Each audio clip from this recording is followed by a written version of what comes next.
Hi. Hello. నమస్తే అండి. అందరూ ఎలా ఉన్నారు? నేనైతే చాలా బాగున్నాను. థర్స్‌డే ఈవినింగ్ నుంచి ఫ్రైడే బ్రేక్‌ఫాస్ట్ వరకు ఈ వ్లాగ్‌లో కనిపిస్తుంది. డీమార్ట్‌లో కొన్ని సామాన్లయితే ఇలాంటి షాపింగ్ అయితే వేళ్ళేమైనా కట్ చేసుకుంటానేమోననైతే కొంచెం భయం. అందుకని ఇలాంటివి ఇప్పటి వరకు నేనైతే వాడలేదు.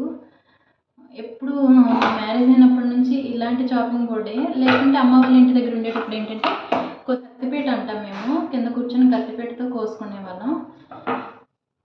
ఇంత పెద్ద చాకు చూస్తుంటేనే భయమేస్తుందండి నాకు. హెల్త్ రీత్యా మంచిదని చెప్పేసి తీసుకున్నాము. ఇప్పుడు 1 మంత్ అవుతుందండి ఇది పోయి. అప్పటి నుంచి కూడా తీసుకుందాం అనుకుంటున్నాను. అవ్వలేదు. ఈరోజు అయితే అయ్యింది. ఇక దీంతోనే మనకి నీటి చెప్పు. జాబ్ వచ్చిందా? ఇది నీ జాబ్ లెటరా? Thank you. మంచిగా చదువుకో.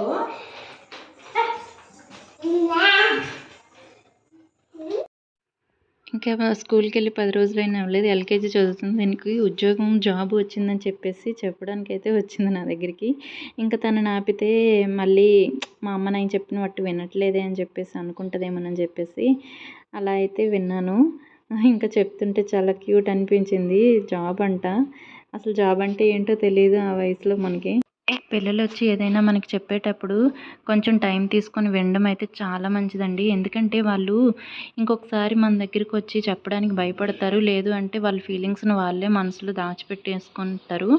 ఇంకా ఎప్పటికీ మన దగ్గర ఓపెన్ కావడానికి ఇష్టపడరు. ఏదైనా చెప్పేటప్పుడు వాట్ ఈజ్ వాట్ అనేది మనం వాళ్ళకి చెప్తే వాళ్ళకి అర్థమవుతుందండి. ఖచ్చితంగా చేస్తారు ఆ పని అయితే వాళ్ళు. వద్దమ్మా ఈ పని మంచిది కాదని అంటే వాళ్ళైతే అక్కడికి కట్ చేసేస్తారు. ఇక్కడైతే పిల్లల కోసం అయితే పల్లీల చెక్కి అయితే చేసుకుంటున్నానండి. బాబు అయితే తింటున్నాడు. ఇంకా అందుకోసమని చెప్పేసి బెల్లాన్ని అయితే ముందుగా కరిగించుకుంటున్నాను. పల్లీలను అయితే వేపేసి పక్కన పెట్టేసుకున్నాను. బెల్లాన్ని అయితే కరిగించుకొని ఫిల్టర్ చేసుకున్నానండి. ఇంకా దానికైతే పాకంకి అయితే పెట్టేస్తున్నాను.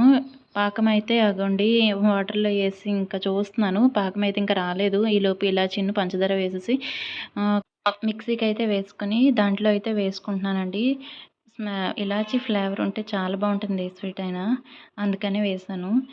ఇక్కడైతే ఇగోండి నువ్వులు అన్నీ వేపేసుకున్నాను కదా. కొంచెం పల్లీలు అయితే పక్కన తీసి పెట్టేసాను. ఎక్కువ నువ్వులతోనే చేశాను. దాంట్లో కొద్దిగా పల్లీలు వేసుకున్నాను. ఇక్కడైతే మంచిగా కలుపుతున్నానండి. పాకం అయితే వచ్చేసిందని చెప్పేసి. పాకం వచ్చిందని మనకు తెలియడానికి వాటర్లో వేసేటప్పుడే టక్కమంటే పాకం అయితే వచ్చేసినట్టే బెల్లం. ఇదిగోండి దాన్నైతే ఒక ప్లేట్లోకి అయితే తీసుకుని స్ప్రెడ్ చేసుకుని ఇంకా చిన్న చిన్న ముక్కలుగా అయితే కట్ చేసి కొంచెం చల్లబడినాక ఇంకా దాన్ని తీసి అయితే డబ్బాలో స్టోర్ చేసుకుంటాను. చెక్కి అయితే కొంచెం బెల్లం కొంచెం తగ్గించి వేసుకున్నానండి బెల్లం అనేది. లాస్ట్ టైం అయితే కొంచెం బెల్లం ఎక్కువైపోయిందని చెప్పేసి ఈసారి అయితే ఒక గ్లాస్కి కరెక్ట్గా 3/4 గ్లాస్ అయితే బెల్లం తీసుకున్నాను. ఇదిగోండి చెక్కీలు అయితే పర్ఫెక్ట్గా అయితే వచ్చేసాయి. ఇంకా నైట్ ఆకుకూరలు అయితే తెచ్చుకున్నాము. చాలా ఫ్రెష్గా ఉన్నాయండి. పొన్నగంటి కూర. ఈ కూర అయితే పప్పులో వేసుకొని చేశాను. టేస్ట్ అయితే చాలా బాగుంది. ఎలా ఉంటుందో ఏంటో ఫస్ట్ టైం వండడం కూడాను. ట్రై చేద్దామని చెప్పి తీసుకొచ్చాను. ఎప్పుడు చూస్తున్నాను చేయలేకపోతున్నాను అని చెప్పేసి. ఇక్కడ మార్నింగ్ అయితే పాపకైతే బ్రేక్ఫాస్ట్ అయితే పెట్టేశానండి. ఈరోజు అయితే వాతావరణం చాలా చల్లగా ఉంది. వర్షం పడుతుంది. అందుకోసమని చెప్పేసి పాలు ఇలాగ పాస్తా ఎప్పటి నుంచి అడుగుతుందని చేసి పెట్టాను. ఇంకా ఈ పాప అయితే మధ్యాహ్నం ఆఫ్టర్నూన్ ఇంటికి వచ్చేసి తింటుందండి. ఇక్కడైతే శరత్ గారికి అయితే టీ పెట్టాను. చల్లగా ఉంది కదా అని చెప్పేసి తనకొక్కరికే పెట్టానండి టీ. ఇంకా పప్పు వంట అంతా ఫినిష్ అయిపోయింది. పప్పు పొన్నగంటి కూర అండి ఫ్రైడే మార్నింగు. ఇంకా దాంతోపాటు బీరకాయ కర్రీ చేశాను. ఇప్పుడైతే శరత్ గారికి కూడా బ్రేక్ఫాస్ట్ అయితే పెట్టేసి ఇచ్చేస్తున్నాను. కొంచెం బాదము అలాగే కొద్దిగా పాస్తా చేశాను కదా దాన్నే పెట్టేస్తున్నాను అతనికి కూడా ఈరోజు. పాప అయితే పాలును పాస్తా తినేసి అయితే స్కూల్కి అయితే వెళ్ళిపోయిందండి. స్నాక్ ఒక్కటే పెడతాను తనకి. స్నాక్ చిన్నగా చెక్కి అలాగే కొంచెం చెగోడియాలు బాదం అయితే పెట్టేశాను. ఇంకా బీరకాయ కర్రీ పప్పు పొన్నగంటి కూర మధ్యాహ్నం లంచ్లోకి అండి. ఈరోజు అయితే సారథ్ గారు లంచ్ పట్టుకెళ్ళలేదు. ఇక్కడైతే నాకు దీపం అవన్నీ పెట్టుకోవడానికి టైం మిగిలింది. మార్నింగే తొందరగా అయిపోయింది వంట. ఈరోజు అయితే కొద్దిగా దీపం పెట్టుకున్నాను. ఫ్రైడే కదా. ఫ్రైడే రోజు అదొక సెంటిమెంట్ లాగా అయిపోయింది. ఇంకా ఎలా అయినా పెట్టుకోవాలి అని చెప్పేసి వారంలో ఏ రోజు అయినా స్కిప్ చేస్తానేమో కానీ ఫ్రైడే రోజు అయితే అసలు స్కిప్ చేయడానికి అయితే ఇష్టపడను.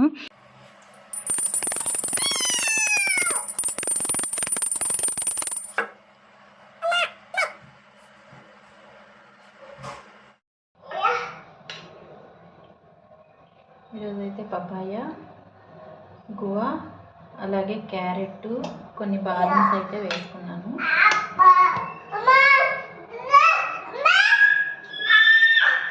ఏంటి ఉండిపోయిందా?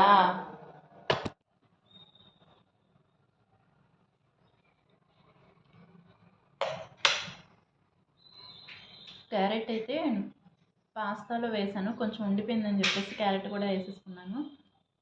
ఇంక 2 ముక్కలు అక్కడ ఇక్కడ ఎందుకు దాయడం అని చెప్పేసి తినేస్తున్నాను. బ్రేక్ఫాస్ట్ అలా తీసుకున్న తర్వాత 2 శనగ చెక్కీలు అయితే తీసుకున్నానండి. అదే నా బ్రేక్ఫాస్ట్ కింద అయిపోయింది ఈరోజు. ఇడ్లీ దోశల కంటే ఇదే నాకు బెస్ట్ అనిపిస్తుంది. మనం తినేటప్పుడే పిల్లలకైతే ఎక్కువ అల్లరి అయిపోద్దండి. ప్రశాంతంగా ఉండటం వాళ్ళకి అస్సలు ఇష్టం ఉండదేమో. మనం తింటున్నామని, మనం ప్రశాంతంగా ఉన్నామని వాళ్ళకైతే ఎలా తెలుస్తుందో తెలీదు. ఇలా ఉంటుందండి నా మార్నింగ్ రొటీన్ పిల్లలతో. That's enough today video.